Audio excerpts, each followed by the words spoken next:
tu profites du fait qu'il est modulable pour toi faire passer les notions que toi-même, tu es en train de développer, en train d'expérimenter. C'est pour ça qu'il y a des livres, c'est pour ça qu'il y a des cours, c'est pour ça qu'il y a de la réflexion, c'est pour ça il y a du temps, à cause de ça.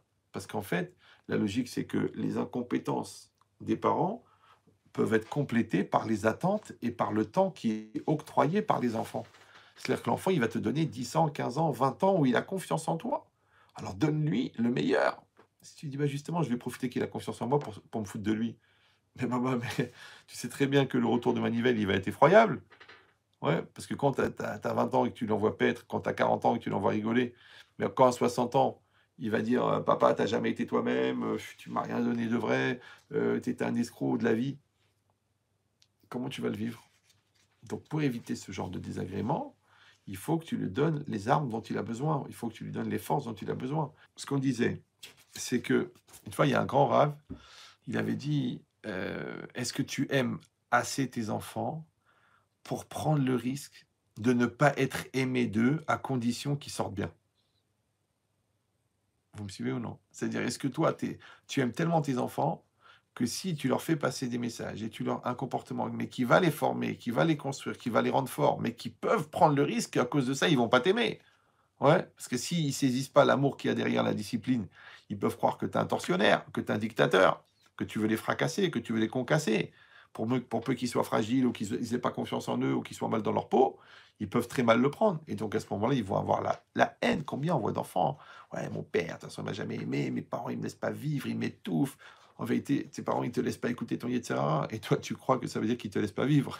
Ouais, ils te laissent pas écouter ta flemme. Alors toi, tu crois qu'ils t'étouffent. Tu crois qu'ils te stressent parce qu'ils te demandent de faire des études ou d'étudier la Torah, et toi, tu crois qu'ils ne te laissent pas avoir ta vision des choses, d'accord, mais on sait comment fabriquer un glandeur et on sait comment fabriquer un travailleur. On sait comment fabriquer un homme honnête et on sait comment fabriquer un malhonnête. Donc, c'est quoi? C'est des étapes. Maintenant, ces étapes-là, il faut qu'on ait le courage et peut-être même la force, peut-être même des fois une forme d'insensibilité. Ouais, le livre Le Patron avant tout, ouais, qui est très connu, là-bas, le Rav, il racontait que le matin, ses enfants, pour les réveiller par la synagogue, il les appelait, quand ils ne se réveillaient pas, il leur jetait un seau d'eau glacé. Alors tu dis, mais c'est impossible, au niveau éducatif, on n'avait jamais ça. Et le Rav lui-même, qui disait ça, il a dit, moi je l'ai fait avec mes enfants, il a dit, mais j'aurais pas le courage de le faire avec mes petits-enfants. Ça veut dire quoi? Ça veut dire que c'est vrai qu'au niveau pédagogique, ça veut rien dire de jeter un seau d'eau sur la tête d'un gosse. Déjà, tu le réveilles avec un choc, en plus, il est trempé, et puis ça aide pas. De toute façon, il va arriver en retard parce que le temps qu'il s'habille. Mais c'est quoi l'idée? L'idée, c'est que chaque geste, chaque parole, elle est accompagnée d'une énergie. Maintenant, si tu as des mots gentils, mais qu'au fond, tu as la haine de l'enfant, ça va lui faire du mal. Mais si tu as des mots méchants, des mots durs, mais que tu as l'amour de l'enfant, ça va lui faire du bien. C'est ça qui est compliqué. Ouais. Ça veut dire de déterminer, au fond, quelle est la nature des sentiments qui m'animent. Donc ce rave-là, il a jeté un seau d'eau. Mais lui, il était vraiment les Shem Shamaïm. Et vraiment, il aimait ses enfants.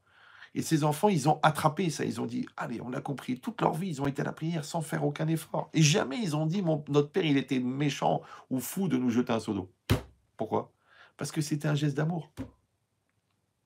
Tu te dis, mais c'est pas de l'amour de jeter un seau d'eau. Ok. Mais ça, le problème, c'est qu'il faut en être à 100% clair. Donc celui qui n'est pas très clair, et que peut-être qu'en fait, il va servir du seau d'eau pour se défouler parce qu'il a les nerfs, ouais, alors celui-là, il faut faire attention parce que c'est ce qui va se passer. C'est ce qui va passer chez l'enfant. Il va passer le sentiment qui véhicule, la connotation qui véhicule, c'était la volonté. C'est ça qui va passer. D'accord? C'est comme une épice.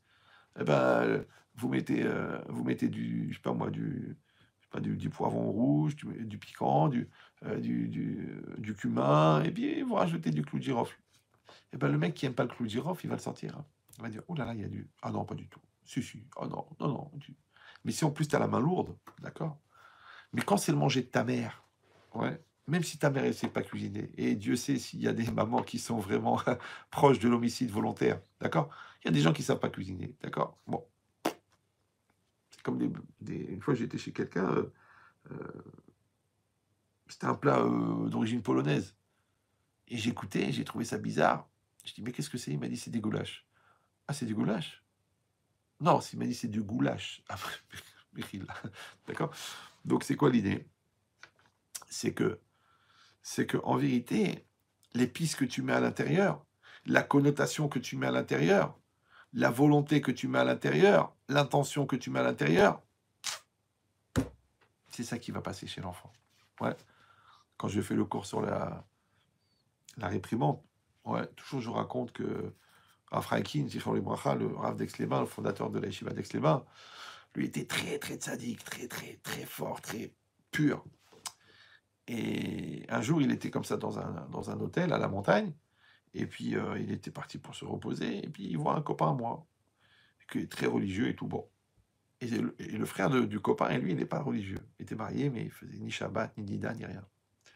Alors Rav Frankin, il parle avec mon copain, il lui dit, c'est ton frère? Il dit, ouais. Il fait Shabbat et tout. Il dit, non, non.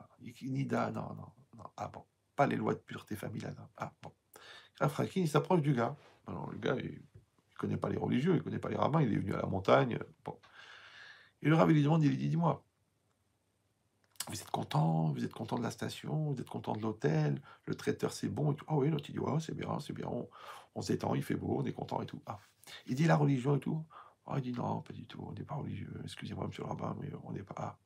Il dit, Shabbat? Ah non, non, pas de Shabbat. Non. C'est trop compliqué, ça tombe samedi et tout. Ah. Et la Nida? Ah non, la vérité, non. Séparé, tout ça. Ah. Le rabbin dit, ah ok, ok. Et d'un seul coup, il se retourne et il lui met une baffe. Il lui éclate la tête. Ouais, tu dis, qu'est-ce qu'on dit, nous? On dit, mais qu'est-ce qu'il lui a pris? En plus, c'est dangereux, parce que le gars, il connaît pas le religieux, il connaît pas le rave, il peut lui mettre un coup de boule. Comme ça, genre, tu me frappes, je te frappe. Hasbe shalom, ouais. Et bien l'autre, non seulement qu'il a rien dit, mais il a accepté, il a pris sur lui, après il est devenu chômeur Shabbat. Pourquoi? Parce que quand Raphaël il te met une baffe, c'est comme si ton grand-père, il te met une baffe. Maintenant, évidemment que nous, même en tant que conférencier, en tant que rave, en tant qu'influenceur, comme ils disent aujourd'hui, ouais, si on met des baffes aux gens, mais ils viendront jamais au cours. Jamais ils vont avancer, jamais ils vont évoluer. Tu sais pourquoi? Parce que toi, t'es pas à 100%. Ouais, Raphaël, il était le Shabbat. C'est pas qu'il était Shomer Shabbat, il était le Shabbat. Il était la Nida. Il était. Donc quand il t'a mis la baffe, ouais, c'est comme si la Gemara, elle t'a mis une baffe. Ouais, c'est comme si Hachem, il t'a mis une baffe. Donc le gars, il a reçu tout cet amour. Et ben, ce qui avait l'air d'être un acte dur, ça s'est révélé un acte d'amour. Alors que quelqu'un qui va être mielleux, qui va être gentil, qui va être truqué, tout ça, et puis après il va te soutirer 50 000 euros et toi t'as pas compris, t'as embrouillé, tu dis mais je comprends pas, le mec c'est un mec de confiance, soi-disant, on a fait des papiers, il m'a emmené chez son frère, il est cousin du Rav Khalada, ben c'est un escroc, et t'es mielleux, tu es gentil, mais menteur. Donc en fait c'était que de la haine, mais de l'extérieur ça va être de l'amour. Là, ça a l'air d'être de la violence, mais à l'intérieur c'est de l'amour.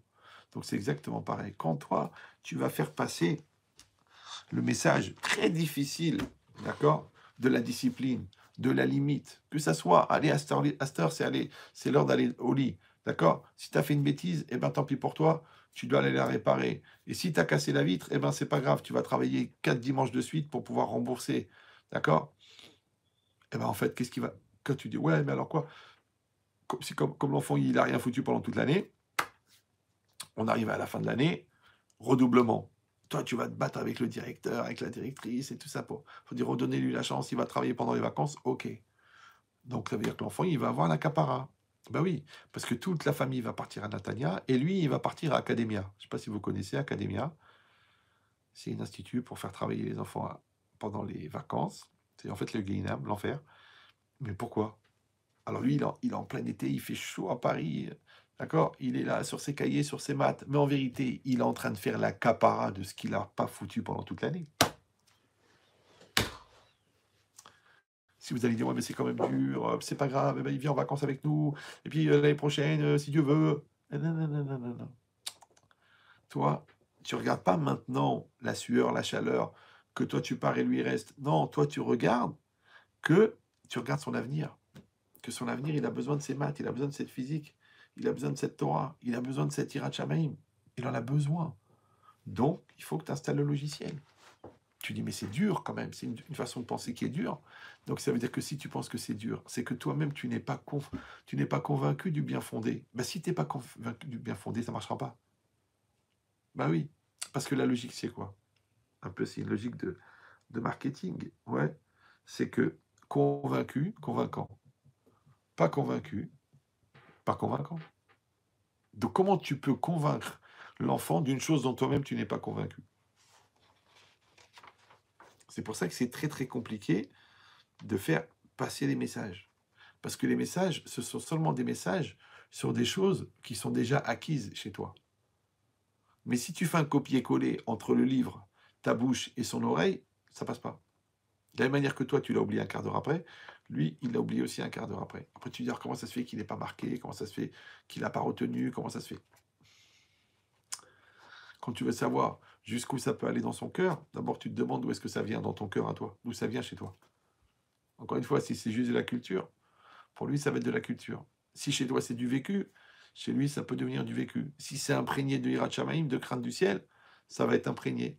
Donc, et toi, tu es seul maître à bord de savoir, en t'auto-analysant, jusqu'à quel point, au fond, ouais, la chose que tu transmets, tu la contiens ou non.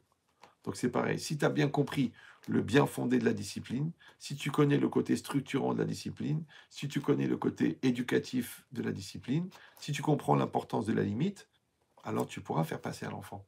Mais si toi-même ça te saoule, d'accord, l'école ça t'a saoulé, les règles de conduite ça te prend la tête, et toi tu prends les sens interdits, et toi tu brûles je sais pas moi, tu brûles les limites de vitesse, d'accord, et tu roules de manière dangereuse. Donc comment tu vas lui expliquer à l'enfant la prudence?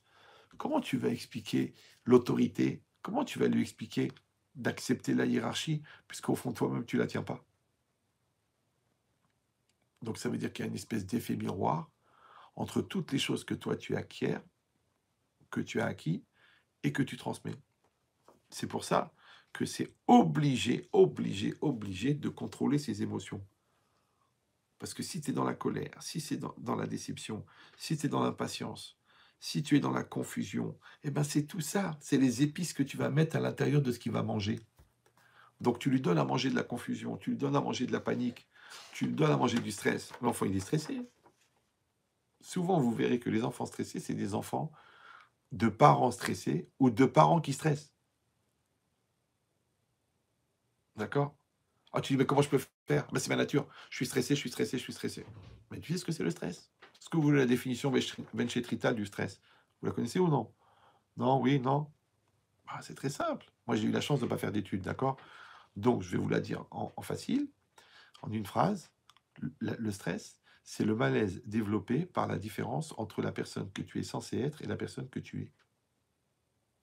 Donc, si tu as 40 ans, tu es censé être une personne de 40 ans. Mais si à l'intérieur, mentalement, tu as 20 ans ou tu as 14 ans, donc automatiquement, la distance entre les 14 ans et les 40 ans, elles vont créer du stress. Ben oui, parce qu'il y a des pressions, parce qu'il y a des obligations, parce qu'il y a une exigence d'efficacité que tu n'arrives pas à avoir, puisqu'il y a trop de distance. Alors tu t'énerves, alors tu te vexes, alors tu te prends la tête, alors tu es déçu, après tu montes sur tes grands chevaux, après tu cries, après tu crées la carapace de la colère ou de la gueule.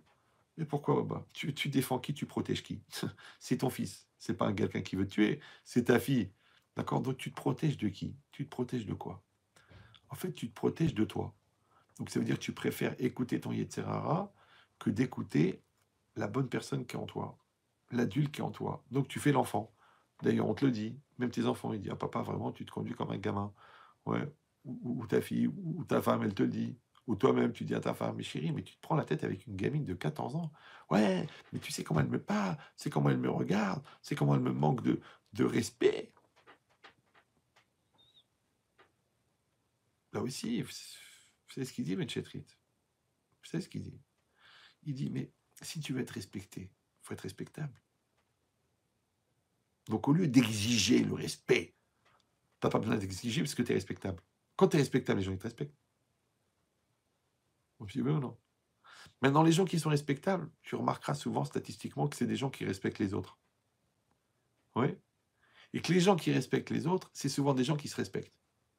Donc, tu as compris que quelqu'un qui ne se respecte pas, il ne respecte pas les autres. Comme il ne respecte pas les autres, alors il n'est pas respectable. Comme il n'est pas respectable, il n'est pas respecté. Donc, à quoi ça sert de t'énerver? De ne pas être respecté? Sois respectable. Alors, quand toi, tu es droit dans tes chaussures, quand tu es clair dans tes choix, quand tu es clair dans tes paroles, quand tu as une linéarité au niveau de ton comportement, quand tu as une stabilité, qu'est-ce qu'on dit en français? Bah, tu suscites le respect. Mais si tu dis blanc, après tu dis noir, si tu mens, si tu triches, si tu embrouilles, si tu fais ça, et tu dis que tu manges cachère, après tu manges pas cachère. Mais même le goy te dit, mais enfin, monsieur Cohen, je ne crois pas avec un nom pareil, il ne pourrait pas vous permettre de faire des choses pareilles. Et comment ça? Bah oui, vous représentez quand même un peuple, vous représentez le peuple élu. Tu te rends compte? Tu te rends compte que tu es arrivé tellement bas que c'est le goy qui doit te faire des réprimandes parce que tu ne veux plus écouter les rabbins. Tu ne veux pas écouter la Torah.